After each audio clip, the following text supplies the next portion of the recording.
El Madrid, en una tarde inspiradísima, es dueño absoluto de la situación frente a un rival de tan reconocida clase como en Copa, remata el primero de esta forma magistral.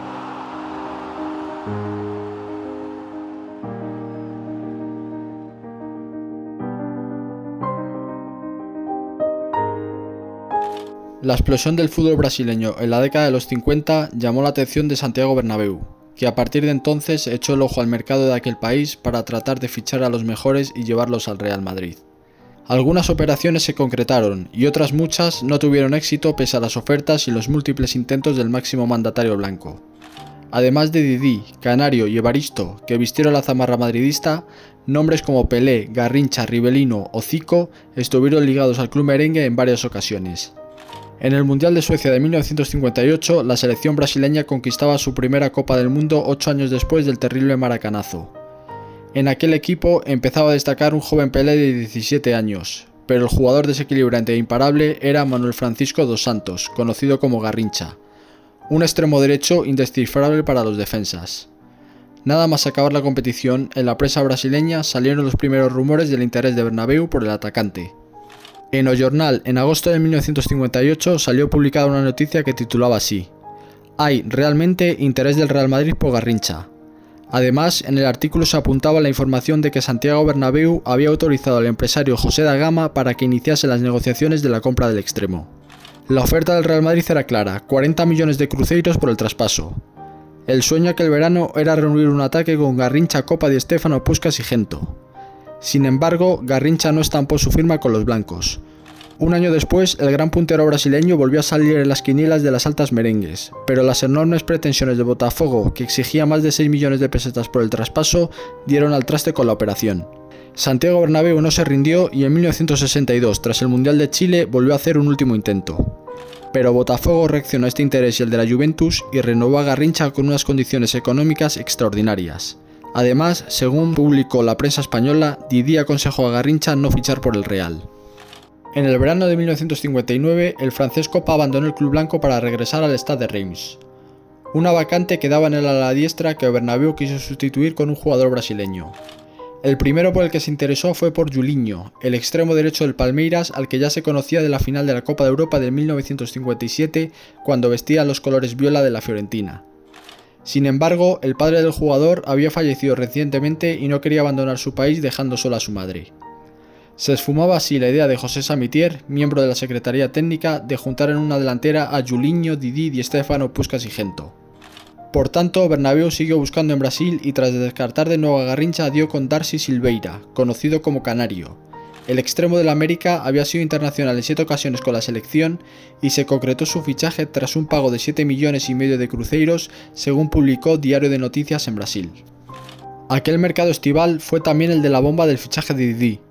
Bernabéu también le tenía en el punto de mira desde 1958 después de su gran mundial y por ser un jugador diferente en su puesto. El argentino Héctor Rial estaba iniciando su declive y la parcela técnica merengue consideró ficharle un sustituto.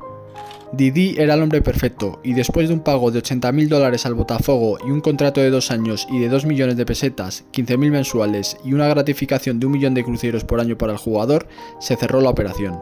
La llegada de Canario y Didi no fueron las únicas que intentó Bernabéu, que según la prensa brasileña también tanteó en junio a Gonzalo y Orlando. El primero era un centrocampista de la Portuguesa Santista, por el cual ofreció 3 millones de cruceiros en una noticia publicada en O Jornal, mientras que Orlando se desempeñaba como central de la selección brasileña campeona en Suecia. En una nota, el diario Carioca se hablaba de 10 millones de cruceiros como el coste del fichaje, más luego 2 millones de inicio para el defensa. La operación no fraguó y Orlando se quedó en el Vasco da Gama hasta 1961, cuando se marchó a Boca Juniors. Además de futbolistas, el presidente merengue también observó con esmero el mercado de entrenadores. El argentino Luis Carniglia es cesado en 1959 y se buscó su sustituto en Brasil. La primera opción fue el seleccionador brasileño campeón del mundo Vicente Feola. En O Jornal saltó la noticia del interés del Real Madrid por Feola, al que ofrecía 2 millones de cruceiros con un contrato mensual de 100.000 cruceiros, además de otras ventajas.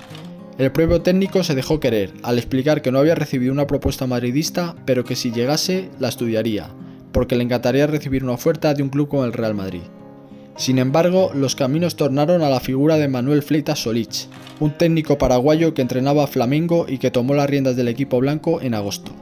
En 1960, los futbolistas brasileños que sonaron con más fuerza para llegar al club de Chamartín fueron Almir Pernambuquinho y Gilmar. Almir era un interior que el técnico João Saldanha valoraba como el jugador más completo después de Pelé. El futbolista, según revista do Esporte, terminaba contrato con Vasco da Gama y no llegaba a un acuerdo para renovar. Recibió varias propuestas, una de ellas del Real Madrid, pero finalmente permaneció en su país para firmar por el Corinthians. Por su parte, el arquero Gilmar fue el guardameta titular de Brasil en el Mundial de Suecia 1958. La primera noticia surgió en Revista do Esporte de Brasil cuando hablaba que el portero estaba esperando la propuesta definitiva del Real Madrid, que se mostraba indeciso por sus 29 años de edad.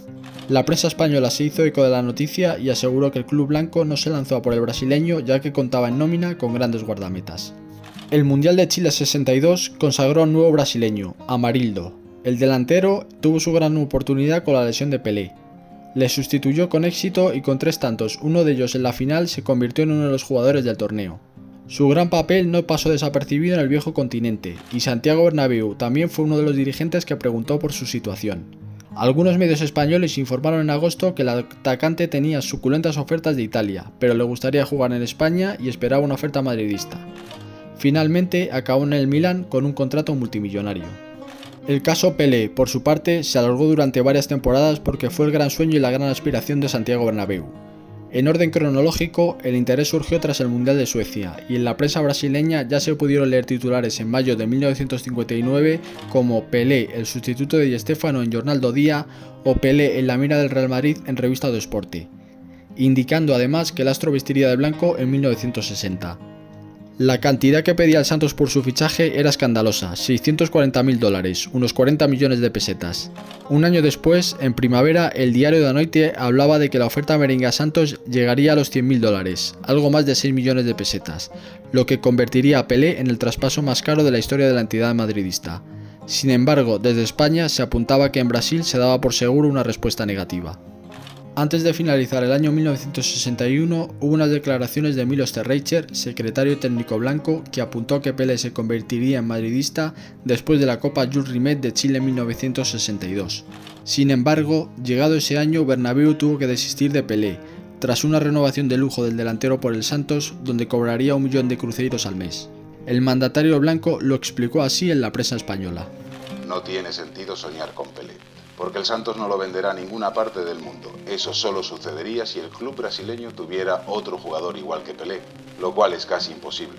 Un jugador como Pelé costará mucho que vuelva a aparecer. En 1962, Bernabéu firmó al brasileño Evaristo procedente del Barça, y desde ese año hasta 1973 se cerró en el fútbol español el mercado de fichajes para los extranjeros que llegasen fuera de las fronteras españolas.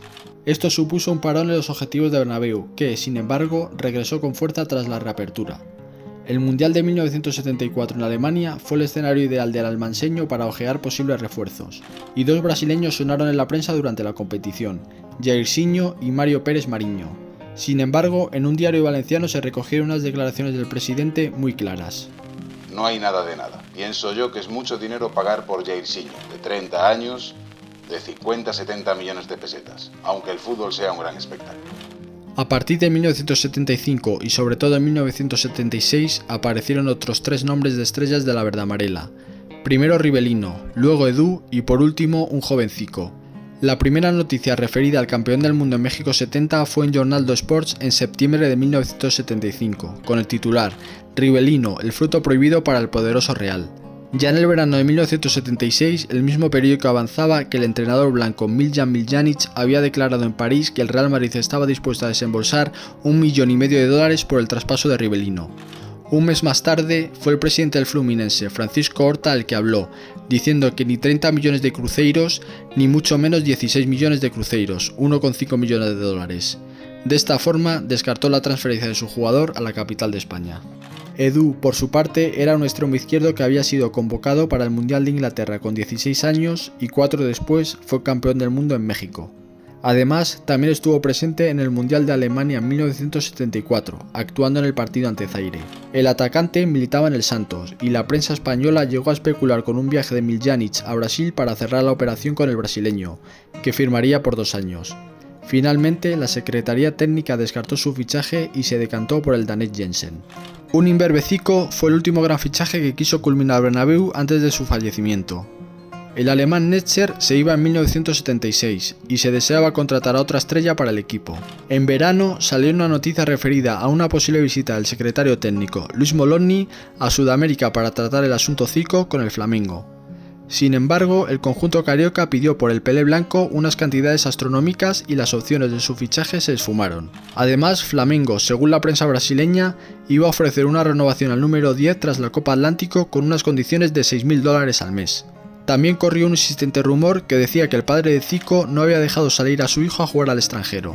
El futbolista del Flamengo acabó en Europa en la década de los 80 jugando 2 temporadas en el Udinese y más tarde fue una estrella en Japón.